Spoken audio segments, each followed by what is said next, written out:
There's been a lot of talk about the euro crashing, falling apart, or Greece exiting the euro. That may be the case, but despite what some people say that the euro can't last, I know Bob Chapman says that, Lindsey Williams says that for his oil CEO.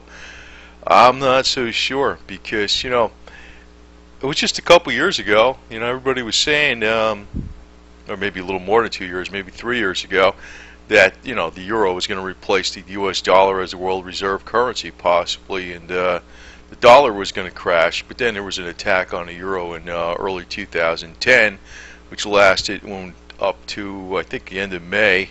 I think the dollar index hit about 80 at that time, and then it dropped from that point. But what's going to prop up the euro probably is China, and China's the biggest is a very big trade partner with the European Union. 35.6 billion euros with trade reaching that high, whereas the U.S. euro trade volume is only 1.1 billion. It's very small compared to what the Chinese are trading with the European Union. So it could very well be possible that China's been talking about back in the euro, but they want certain concessions that they can open up the markets in Europe. But it could be, it's coming on recently, and I know, I think this is off of, CNN or something that talks about it, and it's still a good source. It's still good information that China will possibly back the euro. But let me talk about George Soros. Basically, I think his philosophy is anti-U.S. He sees the U.S. as a belligerent. Could be true in some ways. I'm not going to comment too much on that one way or the other. The problem is we all live in the U.S., so he's against the U.S.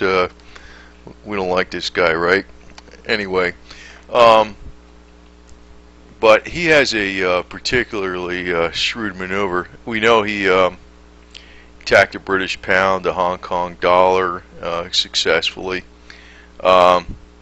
He's talking about a proposal to bring about a euro bond, and I'm thinking, oh boy, you're a shrewd one, buddy. I mean, I could see exactly what he's talking about, but this article basically comes right down in here. Phase 3 hint: believe it or not, a common human euro bond would become a major economic weapon to be used against the United States, even though it could be sold as a saving solution for the euro. And that's quite obviously why, because China is the biggest trading partner with Europe, and why not buy euro bonds versus U.S. bond debt, right? So versus them buying up our debt, our bonds, they'd be buying euro bonds, so we'd have a competitor. So we could see how that would affect us very quickly. So Mr. Soros, I could see very much what you're doing.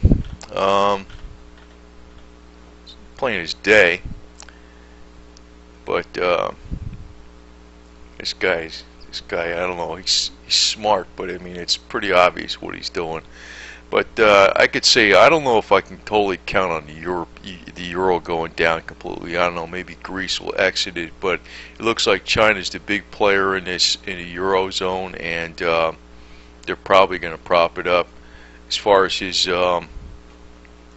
recommendation of a euro bond, I don't know, that can happen. I don't see why it wouldn't happen.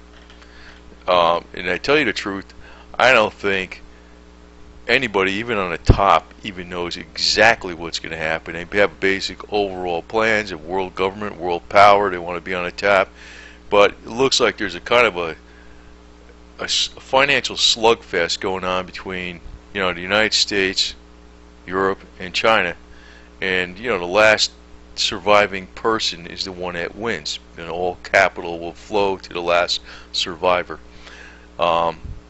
So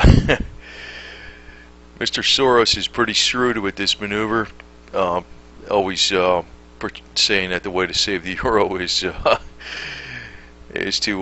sell a euro bond, and we know how that's going to work out. That's going to be bad for the U.S. Very bad. So, because I could see who would be buying it. The biggest trading partner with the U.S.